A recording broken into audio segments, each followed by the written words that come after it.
বাবারে, না খায় থাকেন তবুও সুদের লোন নিবেন না।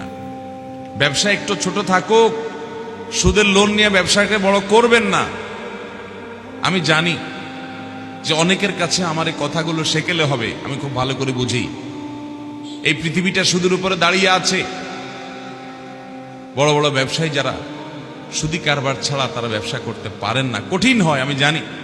কিন্তু ভাইরে, গোটা পৃথিবী রক্ষা করার দায়িত্ব আপনার না, আপনার নিজেকে জাহান্নাম থেকে বাঁচানোর দায়িত্ব আপনার। কু আনফুসাকুম ওয়া আহলিকুম নারা। আপনি নিজের চিন্তা করেন যে আমি নিজে সরাসরি সুদের সাথে জড়াবো না, তাতে ব্যবসা বড় না হোক, তাতে আমার লস হোক, তাতে আমি গরিব থাকি, তাতে আমি পিছায় থাকি, আমি চিরকাল বাঁচবো না। যে কাফনের কাপড় পরে যাব, ওই কাফনের কাপড়ে পকেট নাই, কিছু নিয়েও যেতে পারবো না, সব থেকে যাবে, কিন্তু পাপগুলা সব পাই পাই করে ঠিকই সাথে যাবে। ঠিক না ঠিক? ভাইরা আমার, সুদের এই জন্য দ্বিতীয় দিক হলো আল্লাহর গজব নাজিল হয়। সুদখোর কখনো সুখে থাকতে পারে না।